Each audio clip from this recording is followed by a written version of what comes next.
Hey there, welcome to Unit 4, Lesson 13. We're finally starting to get to the point where we can approach the end of this unit. It is such a long unit. We're actually going to go back in time. So we talked about expansion and gaining territory, which led us into the Mexican-American War. But I'm actually going to backtrack a little bit now to before that happened, because we need to spend some time talking about the Jackson administration as well. It's just those other things just kind of naturally went together and clumped together as a group. So we're a little all over the place chronologically here, but still talking about important things happening in the early to mid 1800s before we get to the Civil War. So today's agenda is that we're going to begin with notes and an interactive notebook page that you're going to fill out. And then you have a task on the nullification crisis to complete. And I'll talk about what that is in a few minutes. You want to go to your interactive notebook page and find this Andrew Jackson page. We're going to be filling in this part right here, and then just these first 3 problems today. We will pick up on the other 3 problems next week in our next lesson. So we are just going to fill out this part today and the top part. So let's go ahead and talk about it. Let's discuss Andrew Jackson. Now, Andrew Jackson was a different kind of president. We had, before this, had all of these very, very elite, extremely highly educated individuals, our founding fathers being the presidents and stuff like that. And Andrew Jackson comes in as a little bit of a different kind of man. He's able to do this and able to get elected because of the expansion of voting rights. So originally, when the founders wrote the Constitution and approved it, it was set up in each state so that only white men that owned land could vote. That ensured that the idea was that if you owned land, that meant that you came from a wealthier family. That meant that you were more educated. That meant that you were more able to understand the role of politics, and you were probably literate and could read and stuff like that. Eventually, we expanded that out so that all white men could read and took away that property owning aspect of it, so that even the quote unquote common man could be able to vote.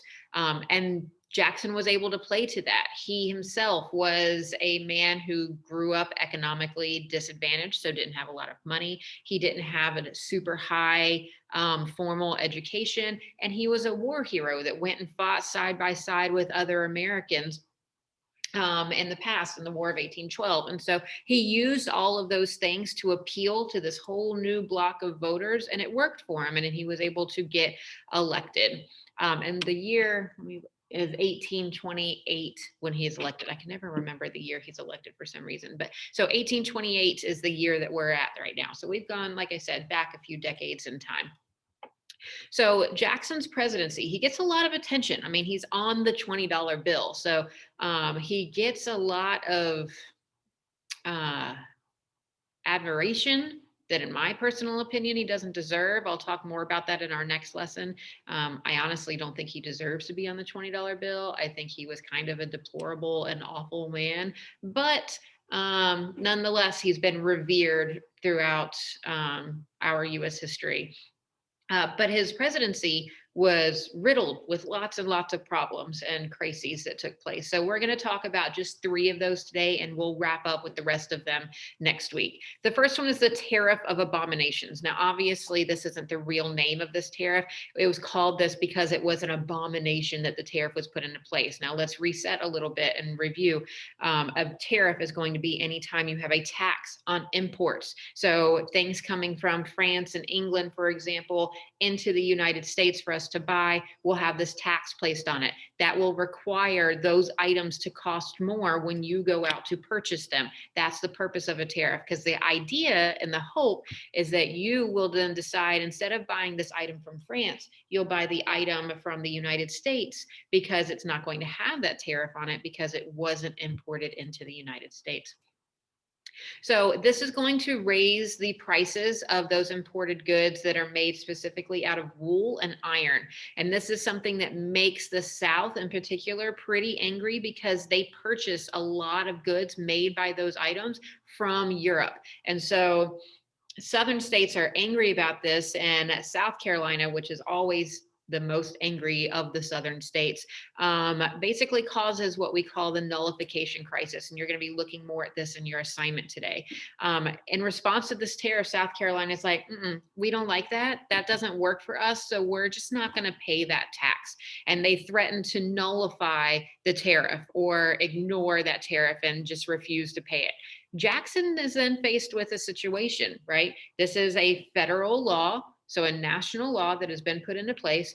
And now he's got a state that is unwilling to pay what was supposed to be put into place for him to pay. And he's got to figure out what to do about it. It's something that you're going to be thinking about as well for your assignment. But we see the passing of the Force Act by Congress and then it being signed into law by the president that authorizes the president to use military force to go into states to collect taxes. Obviously, that's going to be something that causes some tensions between the national government and the states. And again, I can't stress this enough, that strain is going to continue to grow all the way up to the Civil War.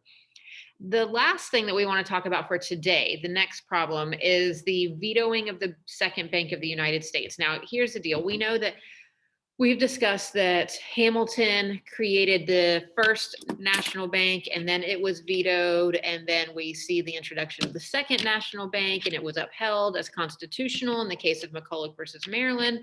But every so often, the bank has to get rechartered and has to get approved. Well, when it comes to Andrew Jackson's desk, he's like, no, I'm not going to approve this.